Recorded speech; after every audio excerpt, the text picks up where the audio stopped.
Thank you all for coming out to hear me speak here at Whidbey Reads. Today, I'd like to tell you a little bit about how I found my way to this story and the place that it has occupied in my life over the years, the story behind the story of The Wind is Not a River. And I'd like to leave some time at the end of my presentation to answer any questions you may have. I've already been answering them before, and I hope there'll be some after as well. But first, I think it's important for us to try to imagine a time and place 74 years and 3,000 miles removed from this warm, dry, comfortable room in which we find ourselves today.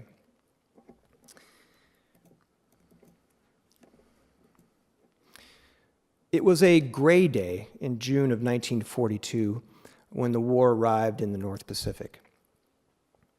The Japanese Imperial Navy bombed Dutch Harbor in Alaska's Aleutian Islands. 4 days later, an invasion force of nearly 2,500 Japanese combat troops seized and held the islands of Attu and Kiska.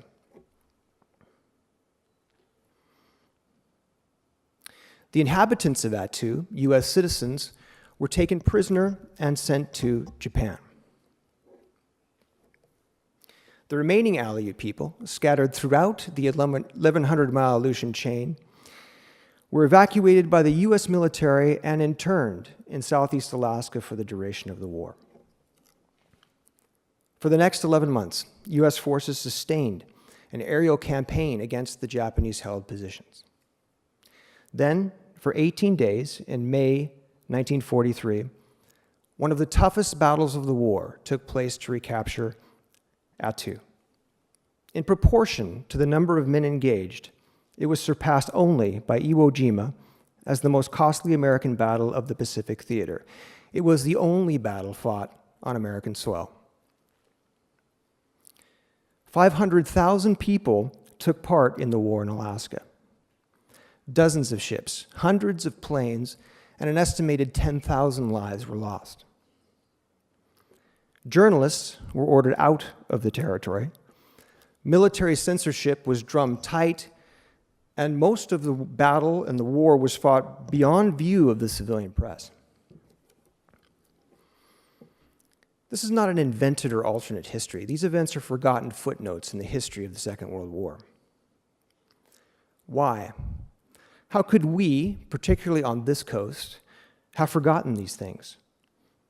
Did we forget them, or did we ever know? What does this gap in our collective consciousness mean? As a precocious teenager, I like to think that I had a good grasp on the history of American involvement in World War II. Of course, I was wrong. I first became aware of the Japanese invasion of the Aleutian Islands in the early 1980s when I was living in Anchorage, Alaska. Even as a young teenager, I was astonished to learn the history of the invasion and subsequent battle, the fact that these things were not widely known outside of the state. In my late teens and early 20s, I found that there had been several histories written about World War II in Alaska, but could find little in the way of fiction. I've known then that the events of 1942 to 43 in what was then the territory of Alaska could make an incredible backdrop for a novel. When I began work on The Wind is Not a River, I set out to shine a light into a hidden corner of history and to answer some questions. Why were the journalists expelled from the war in Alaska? What was the military trying to hide? What happened to the American and Japanese soldiers who fought there? What became of the civilians who were caught in between? To find out, I traveled to the Aleutian Islands to begin my research, prepared to write a definitive, dramatic history of this little-known battle. But a funny thing happened along the way to completing that book, something that has happened to writers down through the ages, if you are so lucky. The story began to take on a life of its own. The characters came alive, asserted their hopes, fears, and dreams, And the novel bloomed into something far more. A personal story of physical and existential survival. A story about the limits of the human spirit and the enduring power of love. But all of that discovery, both for me as a writer and I hope for readers, sprang from a single fateful moment. The moment a journalist falls from the sky. I'd like to read a few paragraphs from the opening of the book where we meet John Easley, where it is April 1st, 1943.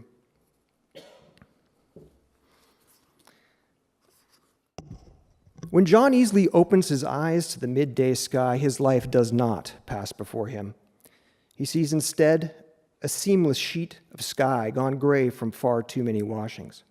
He blinks twice, then focuses on the tiny black specks drifting across the clouds.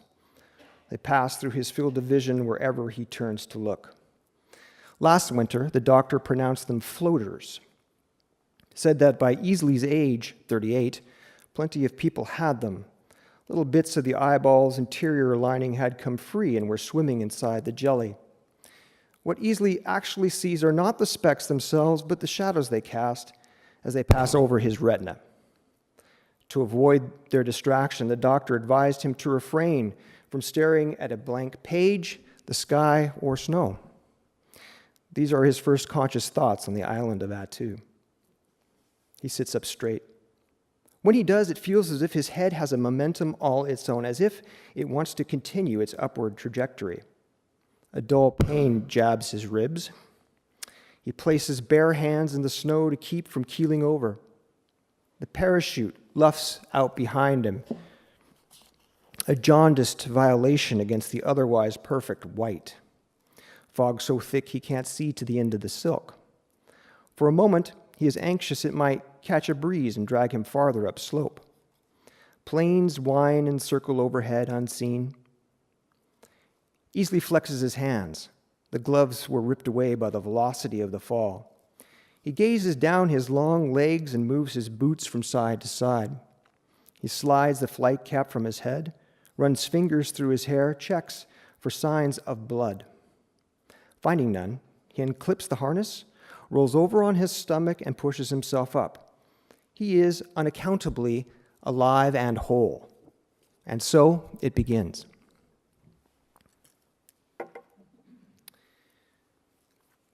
The Wind is Not a River is a story of John and Helen Easley.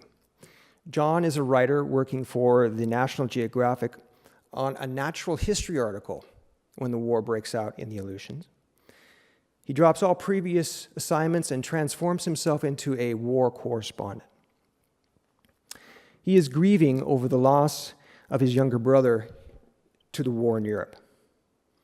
He believes it is his duty to report on the war in Alaska, to bear witness to what's happening there, to tell a story that is being heavily censored by the U.S. military.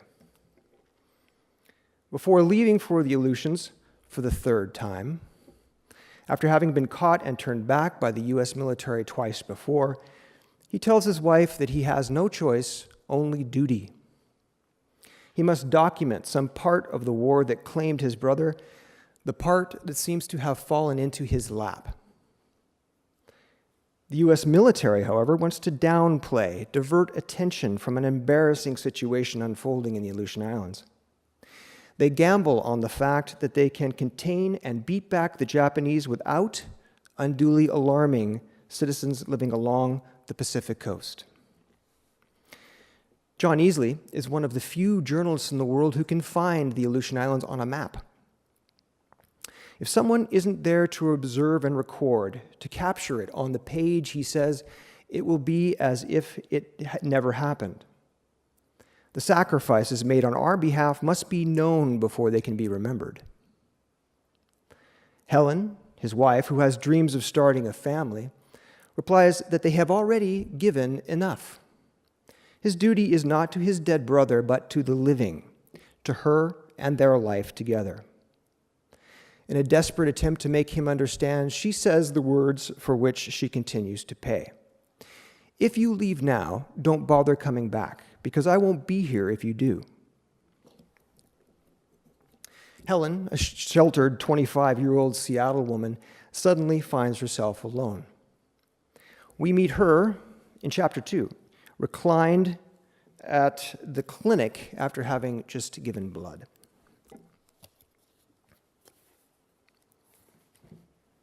She is sinking through her clothing, the cot, the floor. Her mind says she's safe, lying in the clinic, but her gut tells a different tale. It's the blood, of course, lightly pulsing out the vein in tune with the rhythm of her heart. She has an overwhelming sense of déjà vu and connectedness, knowing that her very life is being pooled and preserved to be used by someone else far away, flowing first into that glass jar, then the veins of someone who needs it even more, sinking, dripping out and down. She stops herself from imagining it will ever flow directly into his body. He would have to be gravely injured for that to occur, and he is not injured.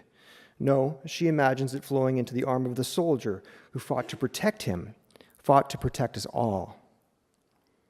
The nurse is all of 18, 7 years Helen's junior. The girl's head eclipses the light overhead as she hovers, tending the flow. Her confidence affords her a kind of beauty. If only Helen had had some greater sense of direction in school, perhaps she too could have been a nurse, so necessary these days. A nurturing role, to be sure, but one that affords a woman real independence. When Helen was a girl, she conceived many possible futures for herself. Early on, it was dancing in the ballet or playing viola with the orchestra. Then, more practically, she imagined a career as a teacher of English literature or French. Now, of course, she sees how her father, her brothers, and then John had always been her shelter and shield. She remained untested. But in this dim new world of missing men, she knows her test has come. Does she feel pain, the nurse wants to know? This is my first time, Helen says. First time in this clinic, first time I've given blood. But I'm sure I've been in this position before. I remember you asking that question. It's not uncommon. You blank out for a second or two, but since you're already lying down, you hardly notice. When you come to, the last thing you remember always seems extra important. No, I'm sure we're all done. The nurse removes the needle and presses with an index finger. But I'd lie there a while if I were you. Get your bearings, then go get yourself something to eat. The world will sort itself out again after a little sugar and starch. But it does not. Helen's husband has disappeared into a cold and mysterious corner of the war. No one has heard from him in months. Can everyone hear me? I should have checked this early on. Is everybody okay? Well, no one has heard from John in months. She refuses to stay behind as she's told to keep the home fires burning. After several false starts, she concocts a scheme that will take her away from the safety of Seattle and her childhood home, north to the edge of battle. There, she hopes to find her husband and bring him home to begin their lives again. How does a sheltered young woman reinvent herself in 1943? Months of research have made this much clear. Alaska is not a place offering a wide range of work for women. Aside from fighting the Japanese and fighting the elements, virtually all labor seems to involve the extraction of resources from the earth, forest, and sea, and that's for men. Women are being shipped out of the territory. So she makes a list of her meager qualifications: filing, bookkeeping, shopkeeping, and housekeeping. She notes that her work life thus far has involved much in the way of keeping. Should she mention her fluency in French, which she learned in honor of her dead mother? In Alaska, this would be of no use whatsoever. Unfortunately, she's a poor typist. Shorthand might as well be hieroglyphics or runes. 3 times she is told over the hiss of the long-distance telephone line that no one in the territory is hiring women, even in support positions. One man laughs. The mine foreman says her best bet, her one sure shot, is to find an outfit offering mail-order brides. And then, as she's about to set out on her quest, her father falls ill and she finds herself facing the most difficult decision of her life. With The Wind is Not a River, I want the Aleutian environment to confront the reader because it profoundly affects the main characters in my story. For John Easley, the physical environment is both his only source of protection and his most formidable enemy. For Helen Easley, it is an unknown and persistent threat, not just to her own safety, but to her hope of ever finding John. The Aleutian Islands are a chain of volcanic mountaintops that dares to separate the North Pacific from the Bering Sea. For 1,100 miles, it stretches from the Alaska mainland toward Siberia, a chain through which the wind whips into some of the world's most fearsome storms. One minute it's a hurricane, the next, a breeze. This is a place without a single tree or bush worthy of the term. It is the home of the Willowa, the signature gale of the Aleutians, a furious wind that accelerates down cold mountain slopes to the sea. Here, the wind becomes an avalanche, a full stampede of sound and sensation that strips the moisture from your eyes, bullies and casts you to the ground. It is a defining elemental force that shapes all life in the region and shapes the destinies of John, Helen, U.S. and Japanese forces, and the Aleut people who call the islands home. The Aleut people, captured by the Japanese on the island of Attu, were kept prisoners in their own village for several months, then shipped to Japan as prisoners of war. Nearly half died of malnutrition and disease. The remaining Aleut people, evacuated by U.S. forces for their own safety, were kept in deplorable conditions in an alien environment in southeast Alaska. There, a resilient and self-sufficient people were left with little means to support themselves and little help from the government.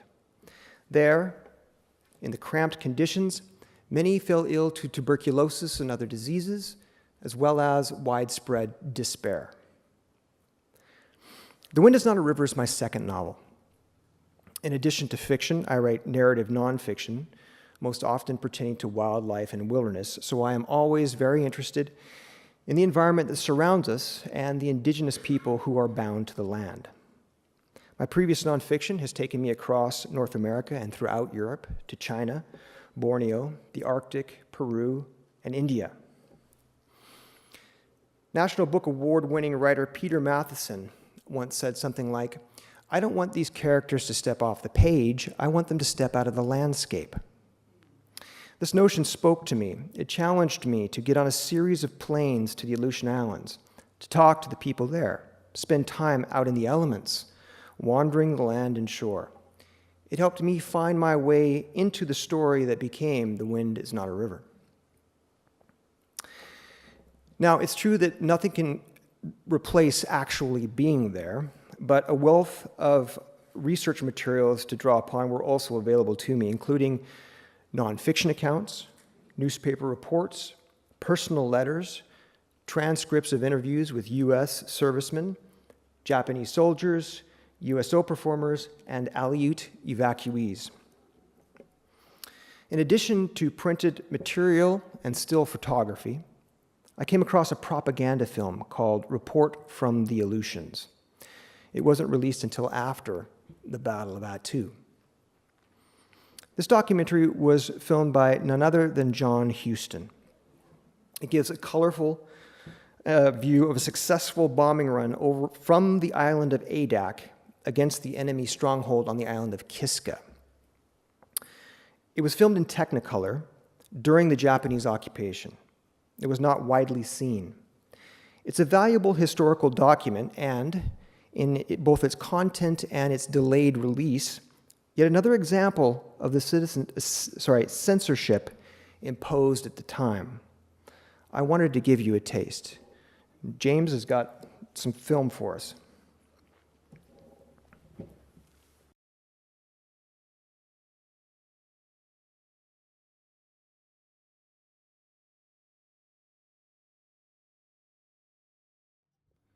That was the voice of John Huston, the director of The Maltese Falcon and the African Queen. He walked the talk, clearly. It's a bit unsettling to see images of World War II in color like that, isn't it? And of course, again, the age of the men who were involved in the fighting. In addition to bombing runs in this film, there are numerous scenes of camp life. It's a 45-minute film. It's available rights-free on the internet, and I encourage you to check it out sometime if you're interested. Report from the Aleutians. These images helped me see more clearly over the span of time to help me to capture some of the details that I needed for The Wind is Not a River.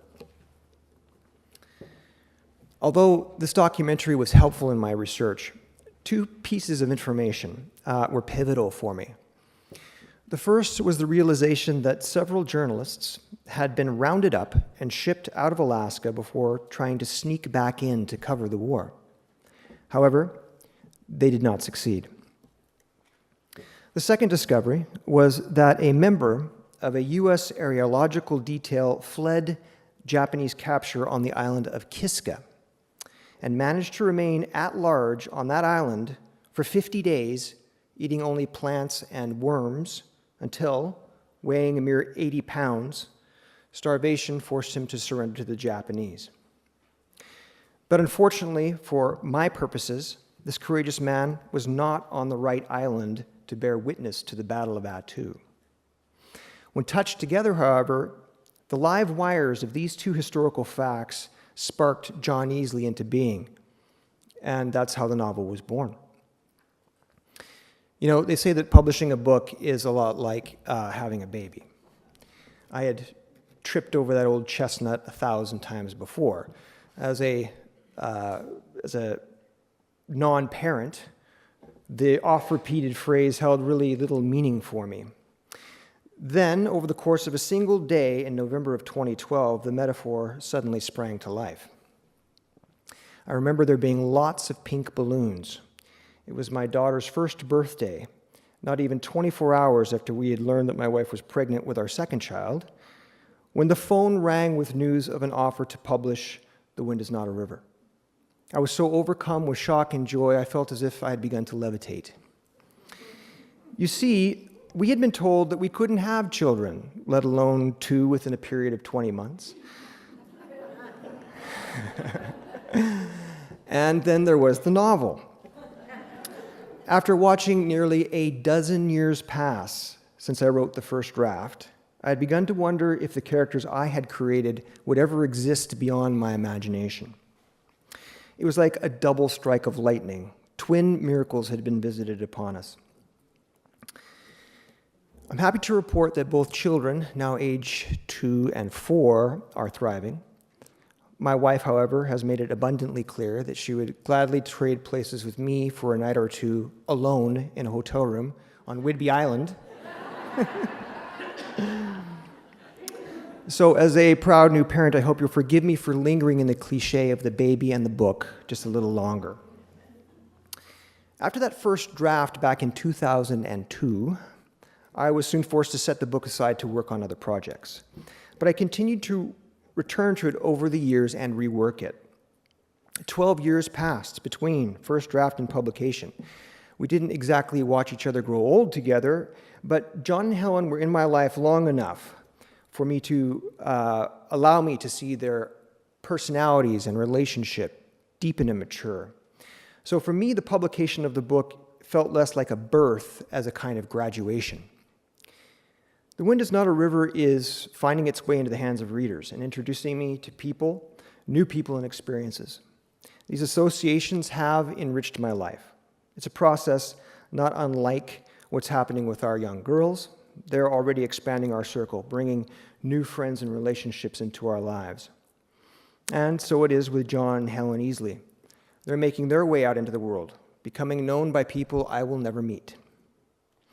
Sometimes I'm asked, why a survival story? Why a love story? I believe great survival stories can tell us something elemental about what it means to be alive. The Wind is Not a River is primarily a story of survival and devotion set against a history that has been lost in the popular culture, a history I aim to help reclaim. Great love stories can tell us something vital about the human experience, what it means to live with, without, and for one another. Help us reflect on who we are in the presence or absence of love. With this book, my goal has always been to transport readers to a remote and unforgiving landscape, reveal the previously suppressed history of the war in the Pacific that remains little known to this day, challenge readers to ask themselves, how far would you go in search of the truth or to honor a lost loved one? What are you willing to do to survive or risk for the sake of love? I'd like to conclude my presentation by reading a short passage from the middle of the book. This is where the braids of 3 stories begin to come together. We're on Act 2 with John Easley, soon after his sole companion has perished. Here we meet him at a particularly low point in his struggle. He returns to a windswept slope, the site of what he sees as his failure to secure a splint for his companion's broken leg, when he notices something else altogether.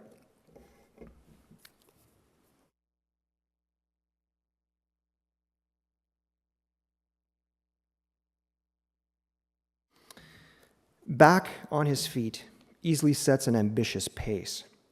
He must keep moving. Movement means survival. He soon finds himself at the side of the rotten post, the broken splint. He stops and surveys the spot once again. The only man-made marker encountered on this side of the village. What's it doing here? The post lies in pieces where it was tossed on Carl's last night. The impression of Easley's own body remains in the wild celery where he tripped and fell. There is a shallow indentation to the left of the marker where last year's weeds are especially thick. A grave? If this is the result of a collapsed coffin, then why are the stones piled 20 feet away? Don't Aleuts bury their relatives in the Russian churchyard? Easley circles the pile, looking from stones to weeds, then back again. He falls to his knees. The little pile itself is only 2 feet high. Unless someone was looking for it, it would likely go unnoticed. It hasn't been here long. After removing the stones, he digs with his hands. The soil is soft, perhaps recently disturbed. He's dug barely a foot into the earth when his finger snags on something metal. He sucks the finger, spits red mud on old blades of rye. Easley evacuates around what appears to be a small metal box wrapped in sheets of tinfoil. It hasn't been long in the ground. Tea tin? He shakes it and hears a dull thump inside. Then he turns it upside down and inspects it from every angle. Easley clutches it to his chest and scans the vacant land and sea. He pushes the soil back into a pile, tamps the earth, then reassembles the stones much as they were found. At the mouth of the cave, where the light is still of use, Easley gingerly removes the tinfoil as if it were fine Christmas wrapping. Upon reaching the can itself, he smiles at the sight of the familiar red letters on gold and green, his first suspicion confirmed. Nabob, Pure Indian and Ceylon Tea, Kelly, Douglas and Company, Limited, Vancouver, British Columbia, 3 pounds net. He pops the lid, pulls out and unwraps a length of red flannel concealing the point of an ivory harpoon. Exquisitely carved, complete with barbs and a socket for a shaft, it is nearly as long as his hand. Packed beneath the harpoon point is a small framed photograph of a young native woman in a dark wool coat casting off on a voyage. She stands at the rail of a ship, waving a gloved hand down at whomever holds the camera. Her smile is quiet, her posture unsure. He studies the image a good long while, then wipes a fresh spot of mud from the glass with the least offensive part of his sleeve. Below the portrait lies an icon of the Madonna and Child, adorned in gold leaf, Russian presumably. Next, a roll of cash held tight with a red rubber band. He counts. $373 US. Encircling the other contents is a folded rectangle of bright white linen embroidered with buttercups and fireweed. It is a shock to see its purity in the gray scar of the ravine. Easley holds it in cold, filthy hands as if it were the shroud of Turin. At the bottom of the tin is a folded piece of paper amid traces of black powdered tea. Easily removes the paper with one hand, sucks his free index finger, then rubs it clean on the front of his shirt. He presses it into the tin, then to the tip of his tongue. He holds the flavor there, pressing sweet dust against soft palate. He closes his eyes and smiles. A gust of wind bends the paper back over itself, then easily shakes it open. There in elegant blue script. August 10, 42. My dearest love, you have found me gone and our things hid safe. They came to the village June 7, and we fear they will take us away. I will wait for you. Think of your promise to me and remember, the wind is not a river. Yours forever, Tatiana. Easily rereads, then carefully folds the note and returns it to the bottom of the can. The wind is not a river. He replaces the cash, the linen, the Russian icon, the ivory harpoon tip, then secures the can on a shelf high in the back of the cave. He flattens and folds the tinfoil for some future use unseen. He sits holding the photograph, straining to see the girl's vulnerable face in remnant light. He feels something shift inside.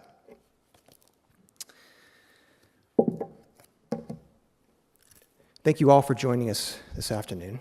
I am grateful for your company. I'd be happy to answer any questions you have about the history or the writing of this book. Thank you.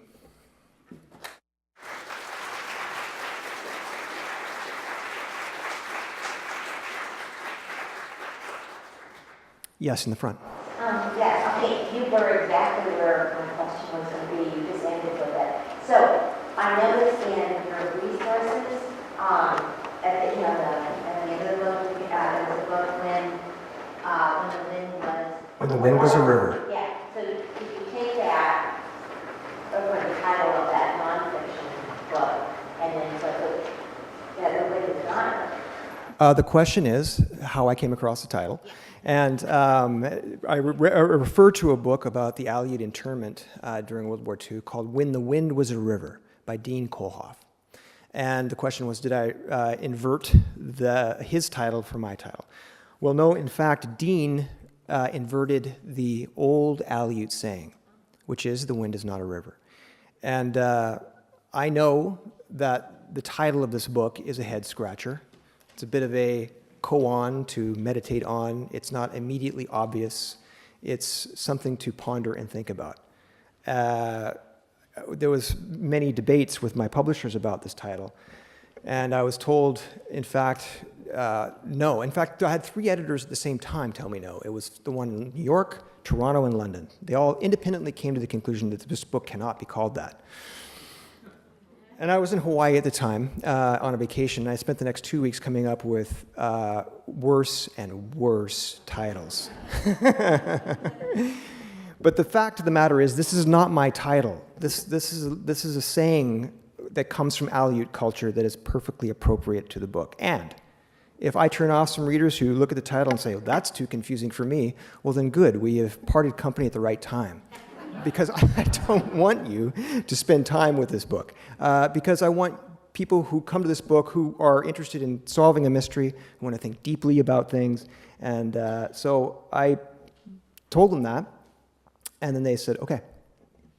So it's not my title, it is their title. But Dean had a great, I liked the way Dean inverted it for his book, because Dean is talking about a time in Aleut history where, in fact, the wind is not a river means that this too shall pass. That unlike a river which flows forever, if there's water, the winds eventually die away, and they'll die away fairly soon. During the internment, years went by where the Aleut people were mistreated by the country that they loved. And so I think it's a perfect title for Dean's book. It's a long answer for a short question, I'm sorry. Yes, sir, back here. Did you do any research in the MES Whidbey PBY Museum in Oak Harbor? No, I was aware of it, and I did not have time to come down here, and that is something I would like to rectify. But thank you for pointing that out. The question was, did I come down to Whidbey Island to do any research for the book? And the answer, unfortunately, is no. Do you work there, or do you have some relationship there? I just wanted to mention that if anybody hasn't been there, I'd recommend it to everybody. Yeah, absolutely. Yes, ma'am. Have you been abreast of what's happening in and around the Aleutians with our military buildup now? Well, I follow the headlines. Whenever I see something about the Aleutians, of course, I quickly read about it. Living in Alaska at the time, I was aware of course, at that time, in the early to mid 1980s, was a very hot time in the Cold War with close flybys by the Soviet Air Force into Alaskan airspace. And on a regular basis, there would be a photograph on the cover of the Anchorage Daily News or the Anchorage Times showing a Russian bombardier in one of those glass bubbles that has come into our territory within meters of being in the territory, and the U.S. pilots were there, and the Russian giving a hand signal that is universally understood. So I do, I'm in a church.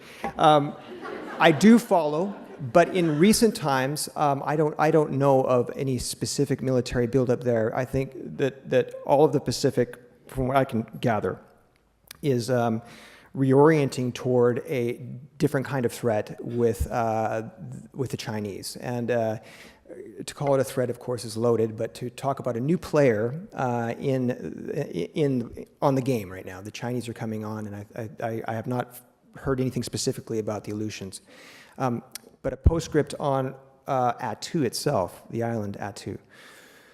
It is uninhabited. The U.S. government has turned it into it was a weather station for a long time after the war. It was a listening post for a long time after the war, but no one lives there, and it is returning to a sanctuary. It's a very, very abundant bird sanctuary, and it is a sort of living monument to the American and Japanese soldiers who fought and died there. Did you know something that I wasn't aware of? Well, since reading the book, my antenna went up. Yeah. And I've heard news reports that there is something going on up there, and it's so low key that we're not getting a lot of it, and I thought maybe you would know. In this case, I don't know, but I do know that whenever there's threats of budget shortfalls to the military in Alaska, there's a knee-jerk reaction to sort of, talk about it in the press about the threat, and that may not be the case this time. I'm not familiar with this current one. Yeah, entirely possible. Yeah. There was a question in the back. Yeah. Can you talk about your choice of the ending of the novel? Sure. The question was, can I talk about my choice of ending in the novel, which implies that I had a choice. Well, I guess I would start by asking you a question about how the ending affected you or not. I was shocked. I was a little angry to follow the character all that way and through everything that, hope this isn't a spoiler for anybody, everything he survived to get to that point. Yes. No, to answer your question, no, I had no choice. This is the way the story had to end for a couple of reasons. We don't know about this story. Why don't we know about the story? Well, the U.S. government didn't want us to know about it, and so that's the short answer. Another answer is that unlike so many other battles, better known battles in the South Pacific, better known battles in Europe, where U.S. journalists were allowed and encouraged to be a part of what was going on and were on the ground to cover, this battle did not have that benefit of a free civilian press being a part of that. So I set out to write a story about the one man who had the story and who could bring it to us after the fact. And in fact, the story dies with him. And I've received lots of email about the book, and some of them talk about the ending. And some of them, I've had several people who throw the book against the wall at that point. And I feel a sense of success because I made you feel something. If you went through the effort of getting that angry that you threw my book against the wall, then I got you. You felt what I wanted you to feel. And there's kind of two things about the ending that are questions for people. One is how John Easley meets his end. The second is what happens with Tatiana's trove at the end, and how she gets or doesn't get it, and the moment in time where that sort of dowry that she has is handed off to her. And I felt that was it was the real ending for me. I'm not a Hollywood guy, and so they would probably rewrite that if they ever made a movie. But it felt to me the most honest and true way. And I felt if I was, so much of this as a writer is you have to try to live in the skin of your characters. And if I was Helen Easley, and if I was in that moment where she had come with all of her emotions and all of her history and all of the things she wanted to say to Tatiana, and her complicated history with the story, and then to finally see Tatiana walk in after having experienced what she experienced in a prisoner of war camp in Japan, and see her young husband, her young fiancé come to her, and that moment where they're connected, I wouldn't spoil it. I wouldn't saddle her with this information. That would be something I would take with me for the rest of my life. So it was for Helen Easley. We'll get back. Another question back here. Yes, I have a question. I'm so curious that there is like this huge outpouring of World War II stories at the moment. And I could rattle off a dozen of them that all say New York Times bestseller list. Yeah. What do you think our fascination is with that period of time? Why now? Why is it all this coming in now? These things go in waves, and we happen to be in a wave now where there seems to be a lot of interest in this. We look at sort of North American culture as a whole, cowboys and Indians have been the Wild West has been a go-to for many generations because the stakes are high, and because when you want to set a story against a backdrop where things matter and the stakes are high, you choose something that has that, i.e., the life on the Old West. War is an obvious one for people to get the stakes higher in order for you to have your characters move through a story. For me, it was less about that than being 14 in Anchorage and hearing this story and being mad that, how come I know this? I'm a know-nothing kid in Alaska. How come the war in Alaska is not known by the rest of those idiots down in the lower 48? So it's a bit of anger, chip on the shoulder, and the fact that, from that time until I became a writer, till my middle adulthood, and seeing no one has done anything with this. And so it became about reclaiming a lost history. Imagine, if you will, you're somebody who fought in the Battle of Attu. You come home after this to a country who is celebrating the victories on places like Guadalcanal, and some unnamed islands off of the Philippines, which everyone knows the name of now, or who can only talk about what happened in Italy. And so you come back and you say, I was actually up there defending North America. In fact, American territory. I fought and watched my friends die on American soil. They go, Alaska territory, Attu, what? Anyway, let's talk to the guy who fought in Italy. Imagine what that feels like, right? And so reclaiming that history, and for me, about the question about why we don't know that is very interesting to me. And so that propelled me into the story. So it's less about this is what people are writing now. Story's been in my life for a very long time. Yeah. But there are lots of good ones out there. There are. Yes, ma'am.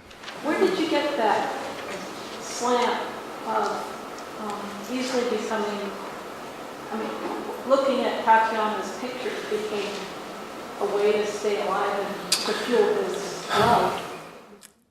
The short answer is I don't know. There are times when I think back about the writing of the book where I just felt something coming up, and I was just writing to get it down in time, and I felt I was less present, and I was allowing a character to be more in the moment, and I hope that shows on the page in certain places as well, and that was one of them.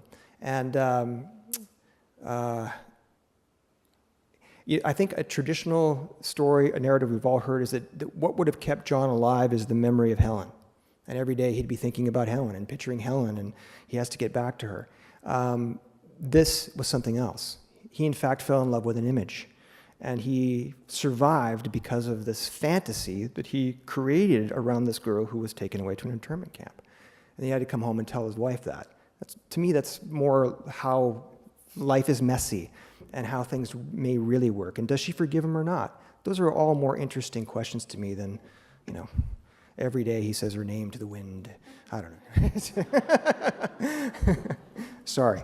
I want to make sure everybody gets a chance. Yes, sir? If I'm not mistaken, the internment of the Aleut people occurred about a year before the internment of Japanese Americans down in this area. Was there, in your research, was there any connection, like an escalation or rationale of using internment camps down here? If people are interested in the story of what happened to the Aleuts, I suggest they read When the Wind Was a River, which has a great collection of first-person interviews. The question was about the internment of Japanese Americans in addition to the internment of Aleut Americans. I'm not sure if it happened at the same time, is the quick answer to your question, but it's a story that needs to have more light of day put on it. And they were mistreated. They were suspected sometimes of being in cahoots with the Japanese. Their loyalty was suspect, and they were in the way. And they were evacuated for the right reasons, but they were not treated the right way when they were brought to abandoned fish camps. So I don't know that it happened at the same time. These two things don't have anything in relation to the U.S. government was afraid the Japanese may be passing information to the Japanese. The Aleuts were just seen as in the way, and it was the best way to save them was just to round them up and get them out of harm's way. Yes, ma'am. Following up on the Aleut question, were they then allowed to go back to the Aleutians or not? In time, they were. The people from Attu were never allowed to resettle on Attu. And those people were sent to a... 5 years later, thank you. Yeah. They were never allowed to go back to their home village on Attu. And I make reference to this in the book that many, if not most of the villages in the mid to outer the Aleutians were burned to the ground by the U.S. forces because they didn't wanted to give the Japanese no quarter when they came. They wanted them to have nothing to work with.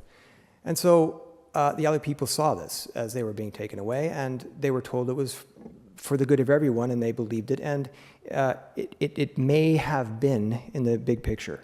That doesn't excuse how they were treated after. Yes? So why has the U.S. government kept this so hush-hush? The internment of the Japanese, the internment of the Aleuts, or the war in the Aleutians. In the book answers some of those questions, but essentially, it was a massive embarrassment to the U.S. military that this was happening on their own territory.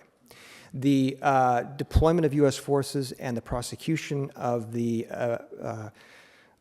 campaign to rid us of the Japanese was bumbling, it was ill-conceived, and it was poorly executed.